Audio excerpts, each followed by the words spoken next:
Hey, what's up, survivors and fellow adventurers? It's time for a new series. I've got myself another new game that I'm really enjoying.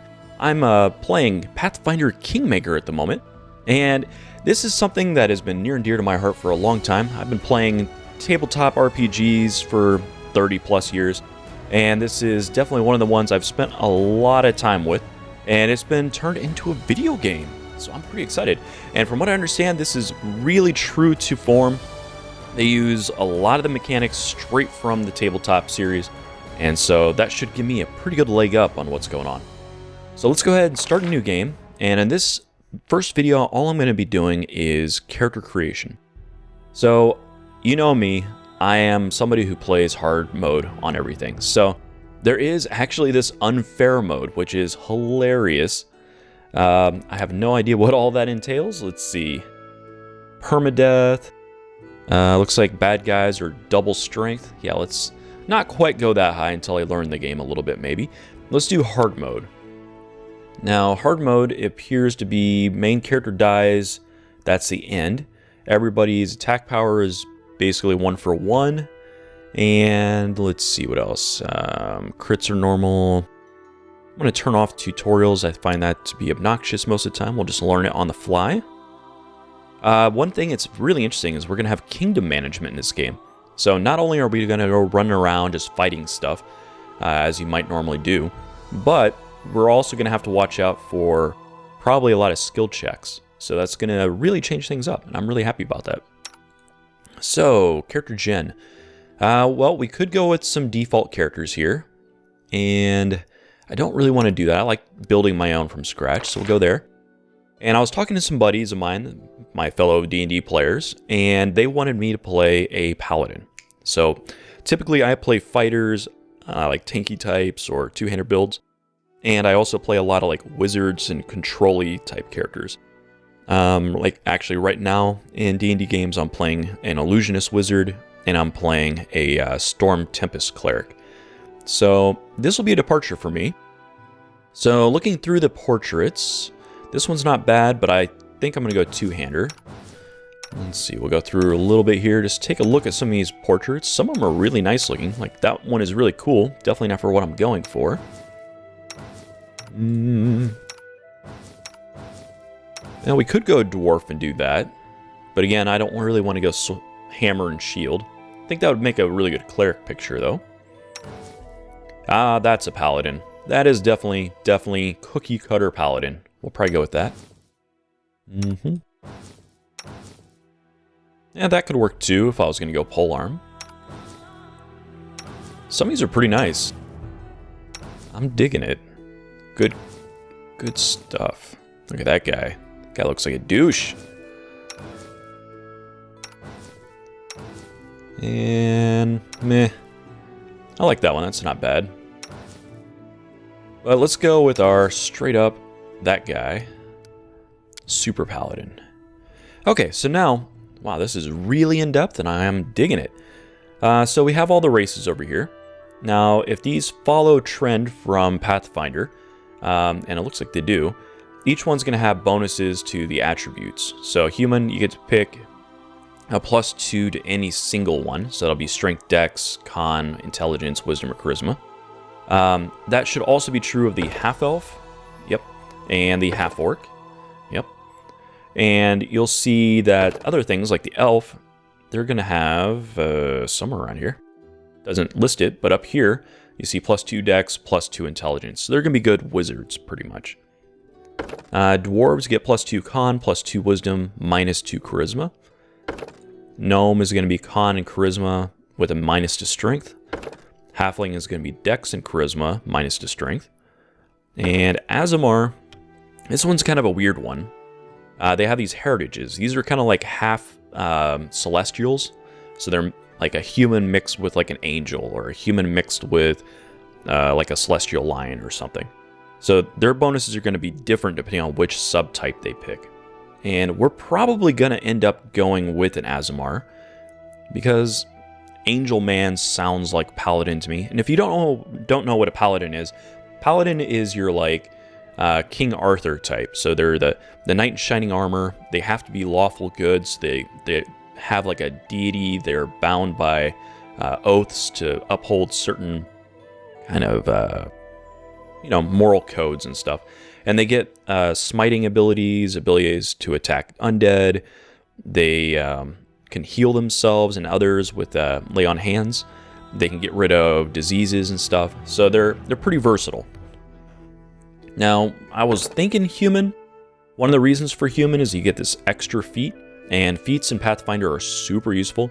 They're like your specialization. So you can get things that enhance your combat abilities or your skills, or unlock new abilities that you normally wouldn't be able to do.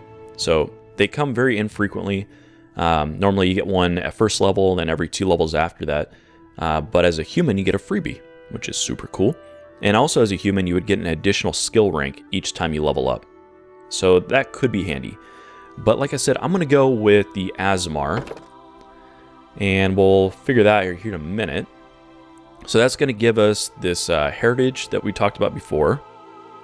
Light halo. So this will create a light at will, which could be handy if we don't have dark vision, which I don't think we do. Now it's going to give us a bonus against being blinded or dazzled. I don't know how often that'll come up. And then they're also resistant, and this is kind of rare. Most races don't have resistances. So this is going to reduce the damage we take from acid, cold, and electricity by 5 points, which that's pretty nice. Let's see how much variety we have in appearance. So we got fat guy, little guy, guy. Let's go with guy. And I think I'm going to try to match, well, I don't know. I kind of like this golden-haired guy over here, but I like the portrait. And those two don't seem to go together very well. Let's see. I think I will match the portrait just so it's consistent. So let's see. His hair. He's definitely not a bald guy. He doesn't have lots of hair. It's not the right type of texture. Definitely would look good, but it's not what we got. That's probably gonna be it there. Definitely man bun. Yeah, I think if I was going with a lighter complected individual, that might be the hair I would go with for Paladin. But I think we're gonna go with the old Roman haircut here. And he's clean cut. I'm a beard kind of guy, but like I said, we're going with the portrait. Let's go with the portrait. And hair color, he's definitely not golden on top. Let's go with something a little darker. It's technically brown, but that doesn't look brown to me. Looks like I don't know what color that is. So let's kind of mix it up. I guess we'll go dark hair here. And we could be a female. Oh, well, apparently that screwed the whole thing up. Let's see, I think that was it. We went with that one. And went with that one. No beard. So maybe that was a bug there. I don't know. Alright, now I am noticing we seem to have lipstick and glowing eyes. Interesting. Well, that must be the Asmar doing that. I don't know that I like that with the dark hair. So maybe since we have this kind of weird eye and lip color thing going on, maybe we'll match it with the hair. So we'll be a little different than the picture already. But that's fine. And then I guess we can go lefty or righty. Nah, we'll just go righty. Okay, so next thing comes up is you got a whole bunch of classes. And it looks like you also have prestige classes down here. Now, as a veteran, I know what I'm already planning on playing. It's going to be a paladin in this case. But I'll kind of briefly go through all these. So an alchemist is kind of a jack-of-all-trades sort of character. It's got some spellcasting-like abilities in the form of potions that they make. They get bombs that they can throw. They get mutagens, which like enhance their physical stats. And they're kind of like that mid-level of combat ability and armor. So they're fairly versatile. They are good at making stuff. They're crafters, basically. Barbarian, this is your classic low armor, high damage, get in your face and just beat the crap out of you. They get a rage ability, and they'll unlock new unlockable powers while they're raged. and they're pretty fun. They're really good. I played one in a Pathfinder game. I was the invulnerable rager, went really tanky, and had a big maul and just beat the piss out of people. It was great. So Bard, this one is kind of like a storyteller or a singer or performer, and they have a lot of magic. Their magic list is kind of mixed, so they have like healing abilities, a lot of crowd control stuff like sleeps and holds and illusions and stuff. They're also like in that mid-range of combat ability for physical attacks and armor. So they're another one of those jack of all trades. They have a lot of skill points like the alchemist. The other thing that's important about the bard is they have bardic singing, so they can inspire your party and give them buffs. So they're a really good support class. Probably not a great main class, but you can make it happen. Cleric, this is like a holy person. So they're heavy armored. They have decent armor, decent weapons. So they can be a frontline character. But they are primary spellcasters. So they are deeply divine spellcasty. They get heals, they get buffs, they get restoration stuff. They are one of the more potent classes in the game. They don't get very many skills, but they have a lot going for them, and at high levels they play extremely powerfully. Now it's the same kind of concept as a druid. Druid is a nature-based character. They're able to summon animals and creatures. They're using like a lot of crowd control, like entangling roots and making the environment do different things for them. But they also have the ability to shape change, which is their big thing. So they can turn into like wolves and elementals and all kinds of stuff. And so if you want to play it as a up-in-your-face kind of bruiser, you can. But they're also one of those top-end kind of full caster types. So they are extremely potent in Pathfinder.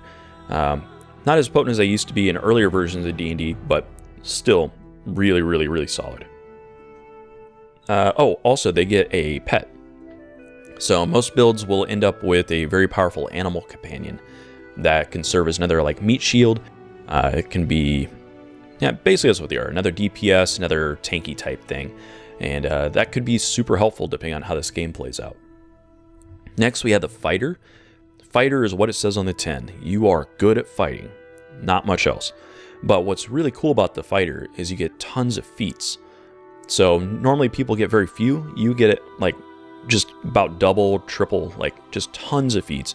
And so you can really kit out and customize your character.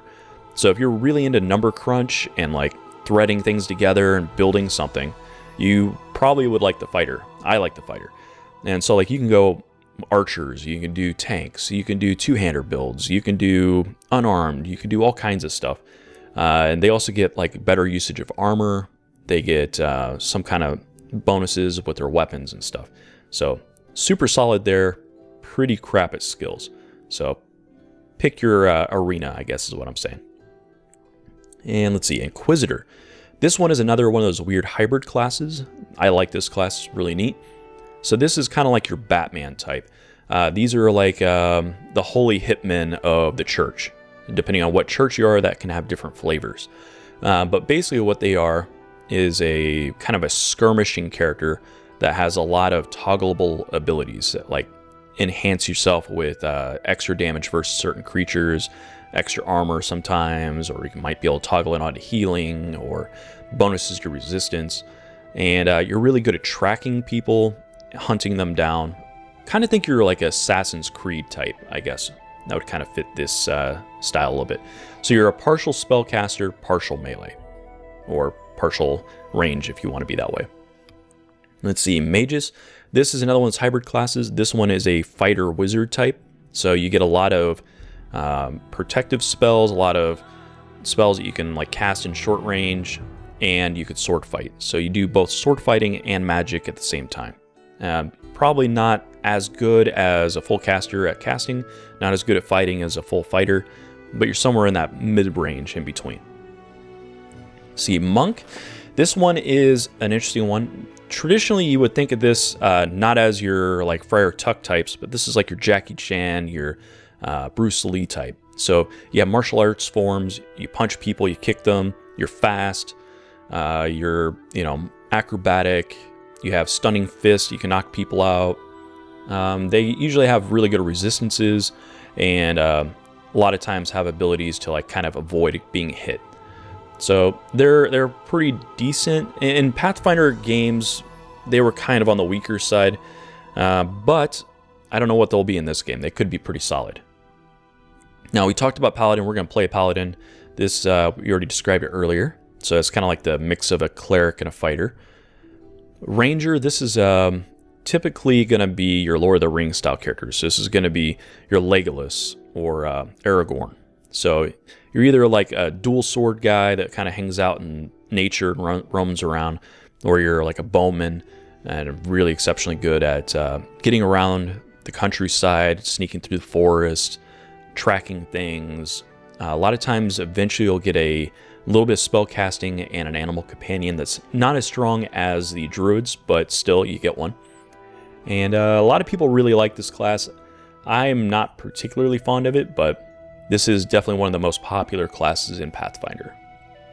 Let's see, Rogue. These are your like typical thief characters. Their big thing is they are extremely skilled. So they're going to be really good at disarming traps, getting around the battlefield. In the fight, they're not necessarily the greatest, but these are like mostly your scouting type characters. But if you have a buddy and you can get into flanking positions, or you can strike from like hiding, you can do a ton of damage with sneak attack. Now, they are really squishy though, so you got to be really careful how you play them. So positioning is going to be really important with that one. But like I said, they are extraordinarily skilled. They have the most skill points of any class, and that could be really good for this game, depending on how the kingdom system works. Then the next two here, these are both spellcaster types. So we have the sorcerer and the wizard, and they operate a little differently from one another. So the sorcerer is something called a spontaneous caster. So normally the difference here is the wizard to be a prepared caster.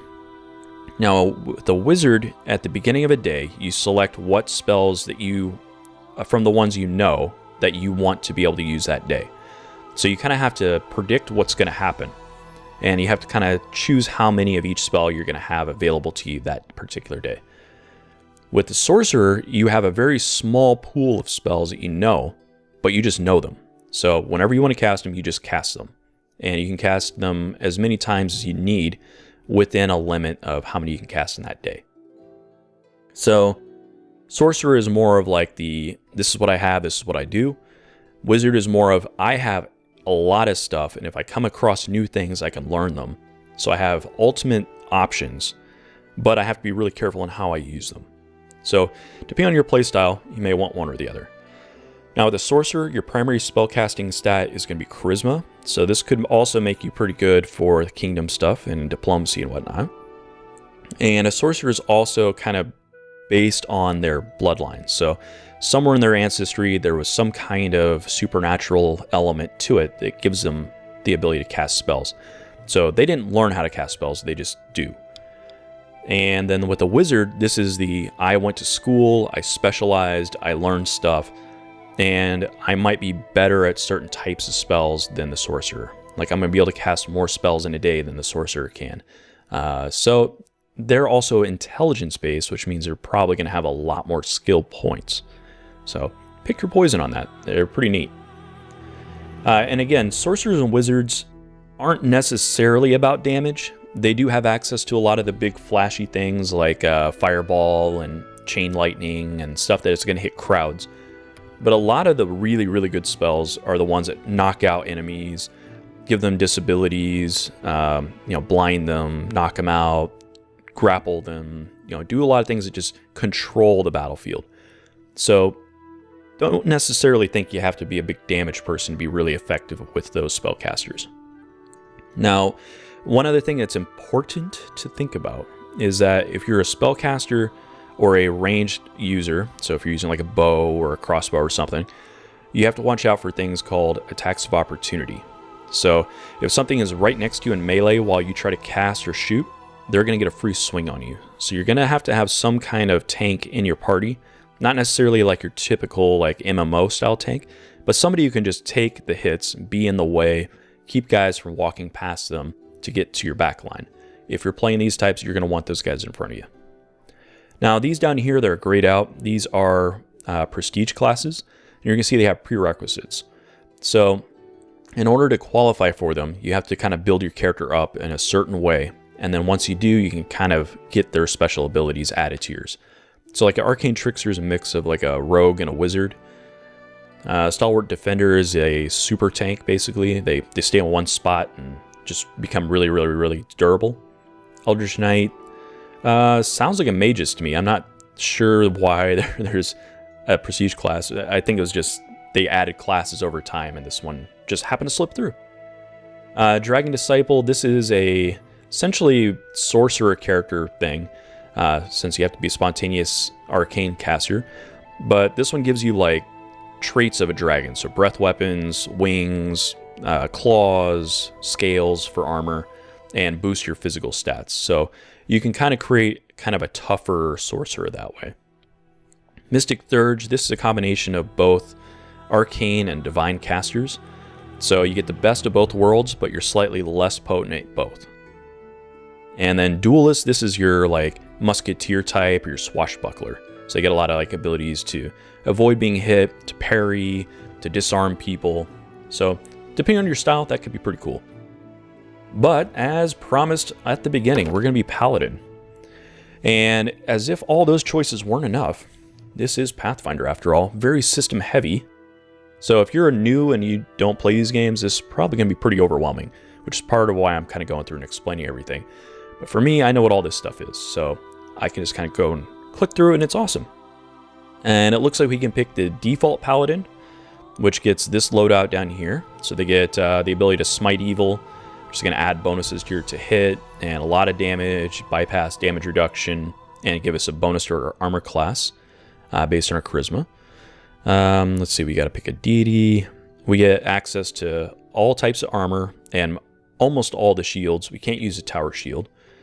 And then weapon-wise, we got martial weapons and simple weapons. Alignment, we have to be lawful good. And then as we level up, we're going to get stuff like Divine Grace. This is going to let us add our charisma to our saving throws, which is really good. Saving throws are how you resist things like being hit with a fireball or being stunned or getting your mind controlled. At level 3, we're going to get immunity to all the diseases. And as we kind of level up, we'll get bonuses to our weapon. So we can put like different spell properties and different bonuses on there. And then we also get this Lay on Hands ability, which is self-healing or healing other people. And it's pretty effective, pretty handy. We also get a lot of auras. So there's ones that resist fear, charm. We can get one that, is that the same one I just looked at? Oh yeah, we got Channel Positive Energy. So this is like an AoE heal that heals all living or damages all undead in the area. Friend and foe, by the way. This one, we can kind of give our bonuses of Smite Evil to our friends. This one eventually will be a big bonus against more like mind control-y stuff, but also give us bonuses against damage. And it basically just keep building up and up and up. And we'll also get these Mercies to select. These are things that add on to our Lay on Hands, so we'll be able to get rid of different status effects that we choose. And then we'll also get these additional Divine Weapon Bonds as we kind of go up. So alternatively, we can pick one of these other subtypes. And these are a little different. So this one, Divine Hunter, this is mainly a like archer paladin. In Pathfinder, archers are really, really, really nasty.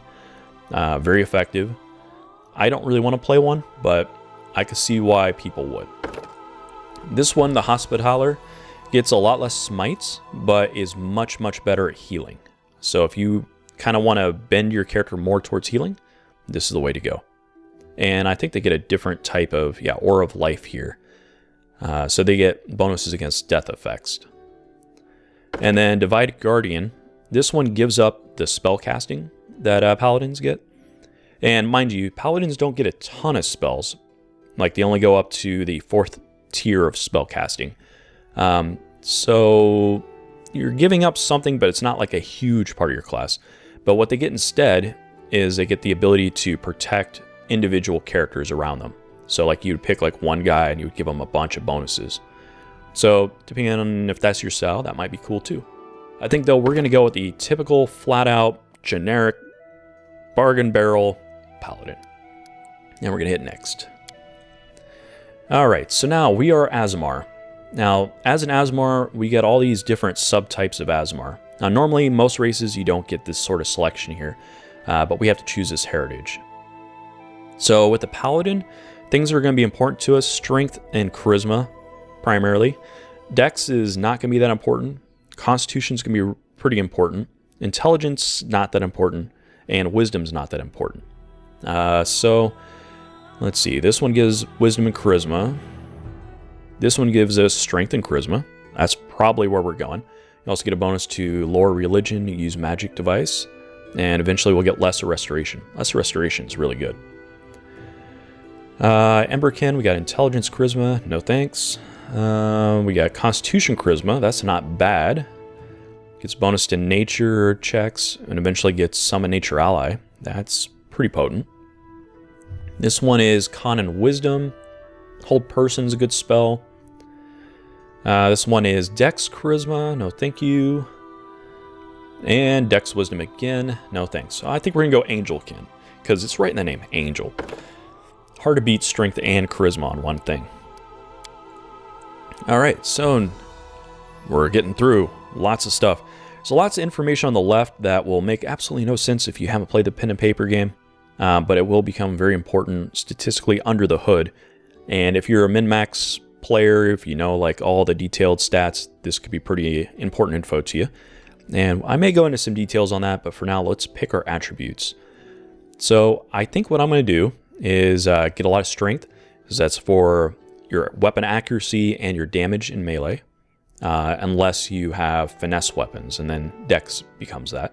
But we're not finessing, and we're going to have a high charisma.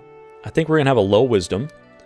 My thinking on this, Paladins get really good wisdom or willpower saving throws, which are based on wisdom, and we're going to get to add our charisma there. So a penalty here is not really going to hurt that much. And skill-wise, the only thing that's bothering us is nature and perception. Perception is important, but we'll have other party members that can do it. And nature, I don't really see a Paladin being a nature person. And we only got 2 skill ranks anyway, so we're going to have to be kind of picking where we go. Let's see, we're going to keep our intelligence at 10. Ordinarily, if you bump this up, so once you get there, you get an extra point. You get it. Oh, you should be getting a second point there. Interesting. So they have the effectiveness of intelligence, which is ridiculous. Intelligence was already kind of a meh stat in general if you weren't a wizard. They really neutered that. And it could be because the skills are condensed here from tabletop. Usually there's like 20 or 25 skills, so okay. Dexterity, this is good for initiative, which is like how quickly you go in the turn. It's good for armor class, and it's good for reflex saves. Reflex is like getting out of the way of an effect. With a Paladin, we're probably going to be wearing full plate armor, and I know from tabletop, full plate has a maximum dexterity advantage of +1. So we're going to take this up to 12 to get us a +1, and we're going to stop there. So now, I think I'm going to pump this up so I get a 18 in strength. That gives us our +4 to hit and +4 damage. When you're using a two-hander, you're going to get actually half again as much for your damage, so that'll be +6, which is going to be big. And I want this to at least 16. That's going to give us really good persuasions and give us our bonuses from our charisma to our willpower and dex, reflex and fortitude and all that stuff. And it's going to help power up our spells when we get them. And then constitution, this is for your fortitude saving throw and also hit points, so how tough you are. Yeah, that looks pretty good. I didn't really think I was going to be able to get that good of stats. So we're going to get 3 extra hit points every time we level up, which is super nice. I like it. And you'll see all these stats on the left have kind of updated as we went. So we got a +1 to our initiative. We got 14 hit points. That's a lot. And these are our bonuses to hit with melee and range. So you see we're better at melee than we are at ranged. Finally, let's see. We only get 2 skill points. I'm going to take Persuasion, just for less skill check stuff. I feel like we should take either Religion or Athletics.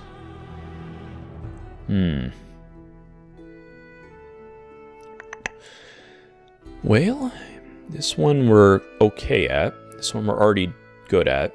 So I think for now we'll put it in Religion. You'll notice my 1 rank boosted this quite a bit. There's something called class skills. So these green little dots next to it. If you put at least 1 rank in it, you'll get +3, which is a pretty handy boost. So it may be worth just putting 1 point each of these skills just to be, boosted over here on the side. But again, we only get 2 skill points, so I'll probably only go Athletics, Religion, and Persuasion with this character. And at this point, you're limited to 1 rank in any skill. When we get to level 2, we can go to 2, 3 goes 3, etc., etc., etc. So I think, oh, right, now we're on to the next bit. Haha, you thought character creation was done. Haha, welcome to Pathfinder. So if you like putting together a sheet, this is your game. All right, so feats. We have a mountain of things to pick from. And this isn't even all of them. Let's see, let's unlock the rest. Tons of stuff. And a lot of these are unlocked by other ones. So you have to, let's say, what's a good example? Shatter Defense is probably a good example. So you need Weapon Focus, Dazzling Display, and a base attack bonus of 6. Right now we only have a 1, and we don't have those other 2 feats. Let's see. So you somewhat have to plan ahead if you really want to get into the full line of feats that you're going to get into. Now, if you're a player who doesn't care about planning ahead, maybe pick classes that aren't feat dependent. Definitely stay clear of Fighter. So anyway, at this point, I think as a Paladin, we're going to... The game's recommending Weapon Focus. This is a +1 to hit. Not bad, but you have to pick 1 weapon. So if you find a different weapon of a different type, it won't apply to it. So I like it and I don't like it. I like the versatility of being able to pick best weapon I find. So I'm going to avoid the Weapon Focus. And instead, I'm going to go with one of the more broken feats in the game. And that's Power Attack. So Power Attack lets you trade off accuracy for damage. And with a 2-hander, instead of losing 1 to hit and gaining 2 damage, you lose 1 to hit and get 3 damage. And as you progress in the game, you're going to be able to make a bigger trade-off. So more penalty to hit, but more damage. So this scales really well. And this type of feat, Power Attack, and there's one for archers called Deadly Aim, these really crank out the damage in a way that is unlike most other feats. So it's pretty much one of the better ones you can pick. Alright, so now it looks like as a Paladin we have to select a god. So a deity selection. With some classes like Cleric, this is going to be super important because it chooses a domain. And that's a kind of an extra specialty to your spells. It gives you bonus free spells of a certain type. And usually some kind of different way of using your channel divinity ability. For Paladin, I don't remember how important this is. So we'll go more flavor here. So Abadar, this is like a god of like cities and civilization. Aristil, this is kind of like hunt and nature and animals and stuff. Imade, this is basically Paladin. This is like light, goodness, war, the sun. So that's probably what we'll pick. Honor and righteousness and stuff. Aurori, this is like your monk type. This is your master on the mountain, Zen kind of inner stuff. Serenray, this is a kind of I guess like art-wise, it kind of looks like Persian style. There's that like enlightened healing, the sun, fire, redemption, compassion, peace, great virtue stuff. Shilin or Shellin, or I don't know how to pronounce this actually. This one is all about like art and beauty and music and basically the good stuff in life. And then Torog is the god of like creation, forging, strategy, dwarfy kind of things. So I'm going to go with Emo Day, just to be super generic Paladin guy. And that gives us access to Glory, Good, Law, Sun, and War domains. And we have a favored weapon of Longsword. We won't be using Longsword, but... my god, we got more choices. So we could go voices. I guess apparently we could put a female voice in our male portrait. Their life ends here! Ha-ha! This will hurt! Oh yeah. A mere flesh wound. I'm always ready. I'm always ready. Yeah, I don't know if I like that one. Let's shake a leg! Paladin as a Get off madman. me. All I see is blackness. So many thoughts. So little time. Burn! Slice! Behead! Yeah, madman doesn't fit, but it's really funny as a paladin. Strike as one. I'm pretty sure this is the voice for that portrait. Defeat is not an option. I have no need for this. Let us press on. Let us press on. You're done for. Adventures await. Kind of had a little bit of a Sean Connery there. I won't give up. I won't give up. We cannot be defeated. Yeah, it's okay. Everyone counts on me. Enemy near. The path is clear. Let us bide our time. I feel faint. Okay. I am superior! That's your barbarian voice if I've ever heard one. All this waiting bores me. Yeah. My wounds pile on. That's kind of like the more additional pylons. Let's hear you cry! God, that's messed up. This will hurt. Calm down. Not dead yet. Time's not waiting. Someone else would make better use of this. I'll go ahead. And then, of course, none. All right, we're going to go pious. Not falter. I have no idea what birth date's going to mean. These are Pathfinder months here, so meh. Let's go with my birthday. March 30th. The best day. And since this is Rain Survives, and Rain was kind of originally it was my WoW character, he's a warrior. Kind of played similar to like a cavalier kind of knight guy, so we'll go ahead and use the Rain name on this one. In the future, I think I'm going to do a playthrough as a druid, and that'll be like a true neutral character. So I haven't played a druid before.